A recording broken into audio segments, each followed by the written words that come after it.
Nah, sekarang kita akan bercerita tentang teknik elektro di Universitas Peradaban di Bumiayu di Jawa Tengah. Kita mulai kenapa jurusan teknik elektro dan kenapa di Indonesia terutama. Kita lihat dari tantangannya. Ini hanya salah satu contoh berita yang sudah setahun yang lalu.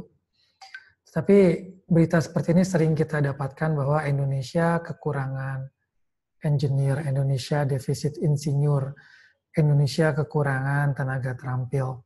Di berita ini misalkan bahwa Ikatan Nasional Konsultan menyebutkan Indonesia kekurangan insinyur.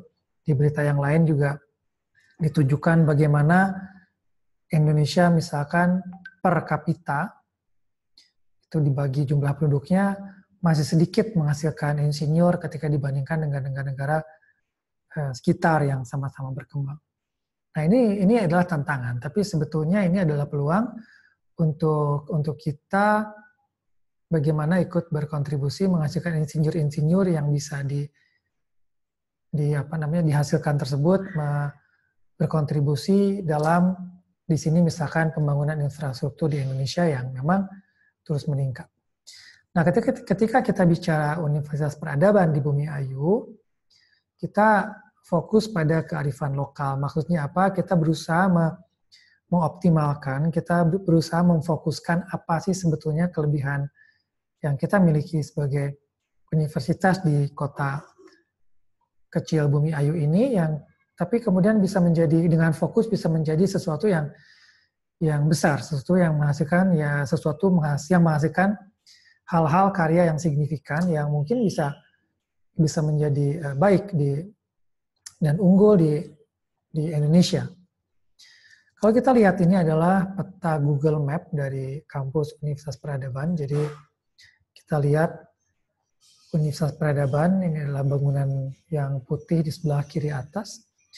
Dan sebetulnya persis bersebelahan dengan kampus ini ada gardu induk listrik, gardu induk PLN 150 kV atau gardu induk 150 kV Bumiayu yang dioperasikan oleh PLN.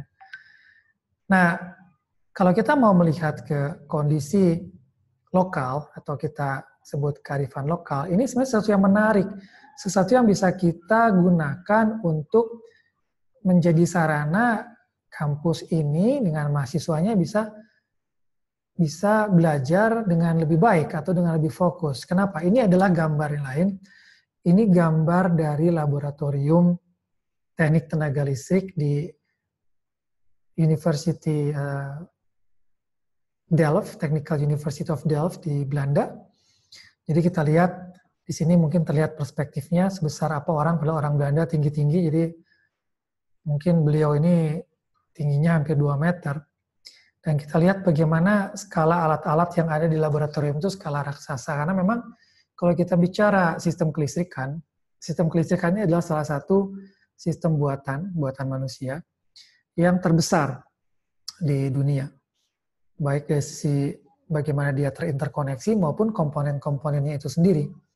Karena ketika kita bicara listrik dengan tegangan tinggi hingga puluhan bahkan ratusan kilovolt, dan daya ratusan bahkan ribuan megawatt, kita bicara alat-alat komponen-komponen yang besar. Sehingga ketika kita belajar kuliah atau praktikum listrik, kita dihadapi dengan peralatan real yang besar. Nah, ini di Delft, karena mungkin mereka dari negara yang maju, yang pendanaannya juga baik, mereka bisa mengakomodasi alat-alat pelatihan atau alat-alat pembelajaran yang ukurannya besar, ukurannya katakanlah raksasa. Nah, ini sebenarnya adalah alat-alat trafo atau alat-alat untuk membangkitkan listrik tegangan tinggi, bisa untuk percobaan kapasitas daya tahan isolasi dan lain sebagainya.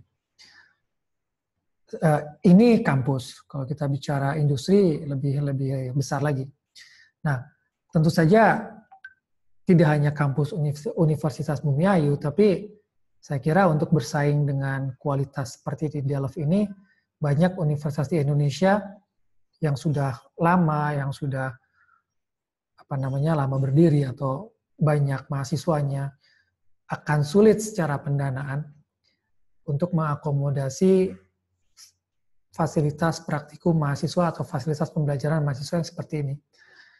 Nah, sementara di kampus Universitas Peradaban, di sebelahnya, tepat di sebelahnya adalah gardu listrik 150 kV yang memang alat-alatnya pun real dan besar dan ya, raksasa gitu. Tentu saja kita tidak berharap misalnya mahasiswa mengoperasikan alat-alat ini atau praktek uji coba dengan alat ini, tentu tidak. Tetapi dengan kondisi yang berdekatan, paling tidak waktu mereka belajar di ruang kuliah, waktu mereka mencari informasi di internet, itu mereka juga bisa melihat sendiri sebesar apa sesungguhnya atau bagaimana sesungguhnya operasi dari peralatan-peralatan listrik yang sesungguhnya di lapangan. Dan ini akan memberikan mereka feeling atau perasaan ketika mereka belajar di kelas atau ketika mereka mencari informasi di internet. Nah, saya kira kalau kita sebagai kampus peradaban kemudian fokus di bidang listrik yang misalkan tentang peralatan listrik tegangan tinggi, itu kita mempunyai suatu kelebihan yang keberuntungan dari kondisi lokal kita yang kita bisa gunakan untuk kebaikan kita, dan sebetulnya juga akan menjadi mutualisme ya, akan menjadi keuntungan juga buat industri sekitar, karena satu, mereka akan lebih dikenal oleh masyarakat sekitarnya secara teknikal, sehingga tentu saja empati masyarakat akan lebih besar. Yang kedua juga peluang untuk bekerja sama, baik dalam bentuk magang atau ketika mereka sudah lulus, mereka akan bisa direkrut untuk bekerja di sana sebagai engineer di bidang apapun yang mereka akan mendapatkan warga sekitar yang tidak hanya mengerti kondisi lokal, tapi juga mengerti teknis dan teknologi di sekitar industri ini. Jadi ini salah satu fokus yang kita akan lakukan di Universitas Peradaban. Tentu saja kita juga menjalin kerjasama yang baik, kontak yang baik dengan industri sekitar, memanfaatkan fasilitas ini dimanapun universitas memberikan manfaat ke industri dalam bentuk pembelajaran masyarakat, dalam bentuk supply, potensial tenaga kerja potensial di masa depan, dan lain sebagainya. Atau penelitian bersama tentang hal-hal yang memang bisa dilakukan dalam skop universitas. Yang kedua, kalau kita lihat lagi-lagi di peta, di Google Map di sini terlihat bahwa Universitas Peradaban itu tidak terlalu jauh dari suatu stasiun kereta api Bumi Ayu, hanya 6 km, yang sesungguhnya juga kita bisa gunakan ini sebagai kenyataan bahwa kita mempunyai, lagi-lagi bisa menyediakan kepada mahasiswa feeling apa sesungguhnya yang digunakan atau elektro apa yang digunakan dalam kereta api. Mungkin di sana kereta apinya masih diesel, tapi perangkat kontrol, perangkat sinyal itu sudah menuju ke elektronik, ke arah elektronik, otomasi dan elektronik. Nah, ini juga bisa membuka peluang untuk mahasiswa punya hands-on experience, melihat sendiri seperti apa teori-teori di kelas, seperti apa ilmu-ilmu elektro di kelas itu digunakan di dunia real, di dunia industri. Sama seperti gardu tadi, kita juga bisa bekerja sama dengan stasiun ini untuk ya itu tadi, satu, membuat masyarakat lebih paham tentang keberadaan stasiun ini sehingga mereka empati dan membantu. Dan juga stasiun ini mendapatkan peluang untuk disuplai tenaga-tenaga terampil yang mengerti bidang kelistrikan dan langsung aplikasinya dengan kearifan lokal di mana stasiun itu berada. Ketiga, juga dari kontur daerahnya di mana banyak sungai, itu banyak kandungan air, ini menjadi potensi yang besar untuk membuat pembangkit-pembangkit listrik kecil bertenaga air atau mikrohidro, pikohidro, atau mini hidro paling besar. Mungkin kita tidak terlalu berbicara bahwa kita menginginkan pembangkit listrik yang puluhan atau ratusan megawatt yang bisa mensuplai listrik masyarakat sekitar, tapi paling tidak kita bisa membuat pembangkit listrik kecil yang beroperasi di mana kita gunakan itu sebagai laboratorium tempat kita belajar. Jadi mungkin listrik yang dibangkitkannya hitungannya watt, ratusan watt, atau beberapa kilowatt, puluh kilowatt, 100 kilowatt maksimal. Tapi pembelajarannya signifikan, di mana mahasiswa bisa melihat sendiri bagaimana misalkan suatu peralatan di pembangkit listrik air bekerja, bagaimana turbinnya bekerja, bagaimana generatornya bekerja, bagaimana bendungan itu membendung air, bagaimana dinamika air, bagaimana kabelnya, bagaimana sistem kontrol kendalinya, dan lain sebagainya. Ini kalau kita lihat banyak sekali sungai-sungai kecil atau menengah yang berada di sekitar kampus peradaban ini. Nah, ini salah satu bentuk diagram dari pembangkit listrik kecil. Kita bisa bereksperimen membuat suatu pembangkit listrik kecil dengan bak penenang, dengan saluran pelimpah, pipa pesat, rumah pembangkit, saluran pembuang, dan bangunan penyadap, saluran pembawa. Yang besarnya tidak usah besar, tapi paling tidak bisa menjadi sarana pembelajaran. Syukur-syukur ada listrik yang dibangkitkan, itu adalah katakanlah bonus untuk masyarakat sekitar. Jadi pemberdayaan dan pendidikan kepada masyarakat itu yang kita tekankan. Nah, dari situ kita bisa mendapat peluang. Kalau kita lihat di Indonesia, proyek infrastruktur listrik itu adalah proyek yang besar, masif, melibatkan finansial atau pendanaan juga yang besar. Dan kalau kita ingat di awal, Indonesia ada masalah dengan defisit energi, sementara kita ingin mengisi itu. Jadi pertama ada defisit, kemudian kita melihat kearifan lokal, kita ternyata bisa fokus di masalah kelistrikan, masalah transportasi kereta api, dan kelistrikan renewable skala kecil. Mudah-mudahan kita bisa ikut berperan di proyek infrastruktur yang meningkat di Indonesia ini. Menyuplai pikiran, tenaga, dan terutama juga alumni kita bisa ikut terlibat di membangun negeri. Kita bicara kereta api, kita tahu proyek kereta api di Indonesia juga sangat potensial.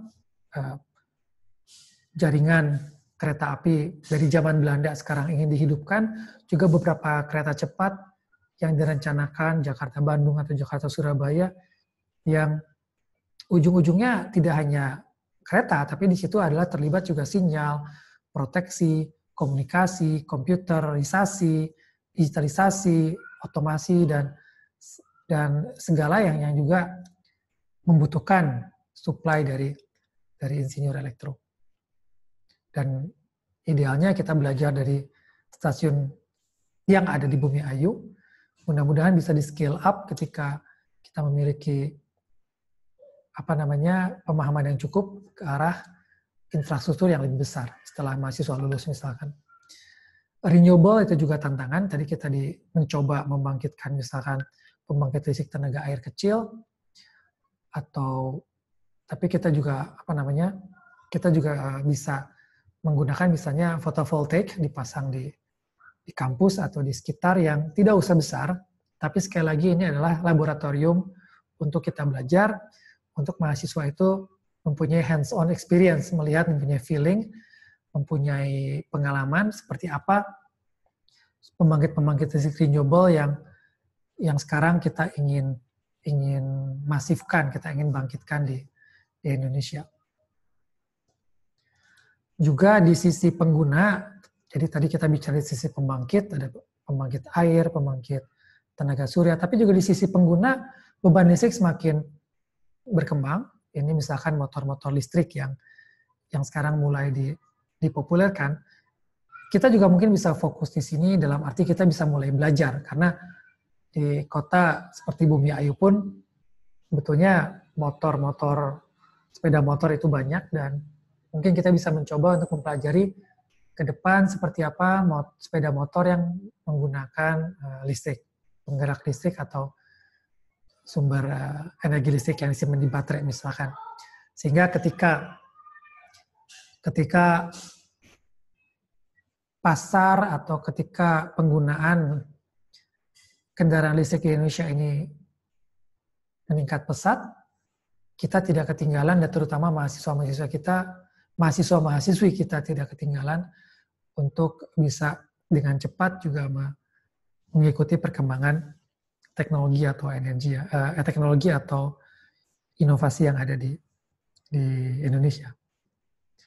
Nah, ini dari 3 itu sebetulnya yang menjadi pijakan kita di jurusan Teknik Elektro Universitas Peradaban untuk membuat strategi. Yang pertama dari visi dan misi, kita mempunyai visi untuk membuat atau menghasilkan mahasiswa atau mahasiswi atau lulusan yang adaptif. Artinya yang bisa beradaptasi terhadap kondisi yang ada di industri atau di dunia kerja, di dunia nyata.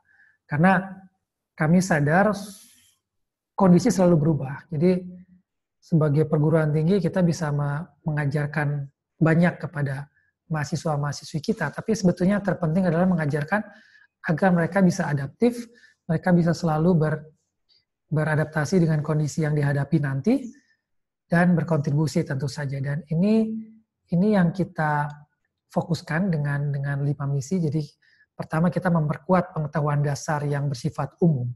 Jadi kita ingin mahasiswa di Teknik Elektro Universitas Peradaban ini memiliki pengetahuan dasar yang cukup luas, yang pengetahuan dasar tentang matematika, fisika, kelistrikan, tentang teknologi, itu yang sifatnya luas.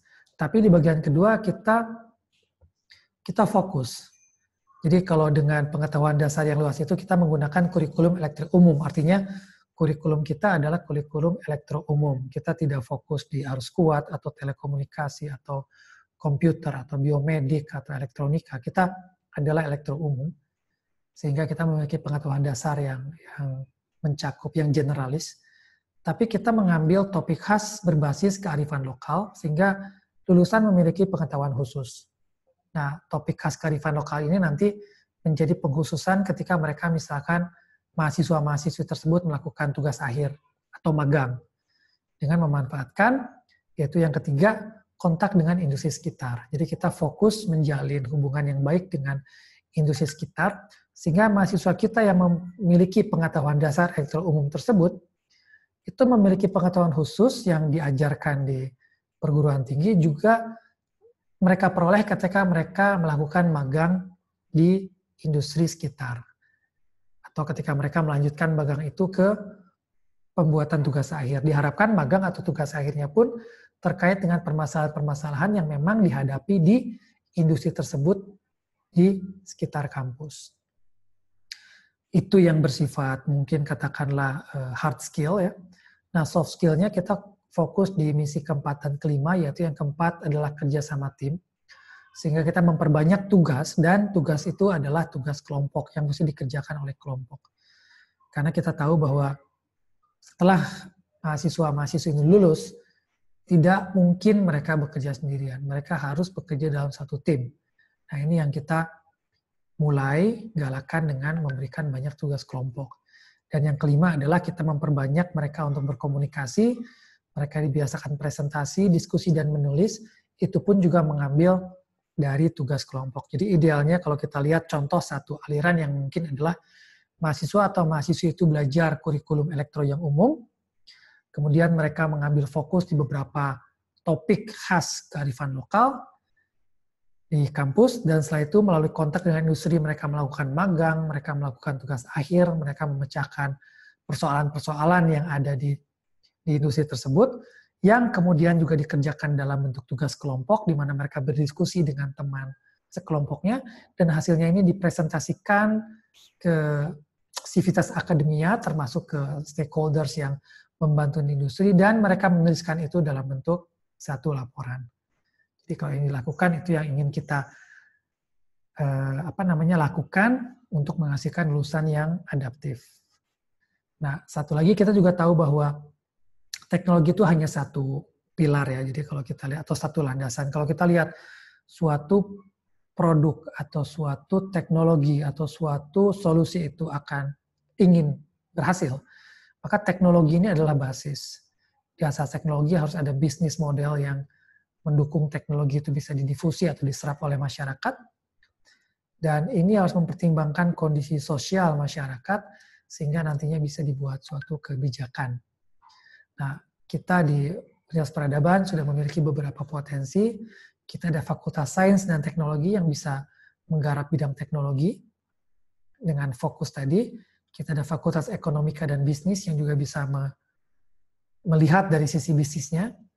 kemudian Fakultas Keguruan, Ilmu Pendidikan, dan Ilmu Sosial yang bisa melihat dari aspek sosial, dan Fakultas Ilmu Politik yang bisa melihat kebijakan. Jadi kita juga menginginkan agar mahasiswa itu tidak hanya melulu bergaul di satu fakultas atau satu bidang, tapi mereka juga mulai melihat atau melakukan pendekatan multidisiplin ketika mereka masih kuliah. Itu mungkin penjelasan tentang teknik elektro, strategi kita di Universitas Peradaban. Terima kasih.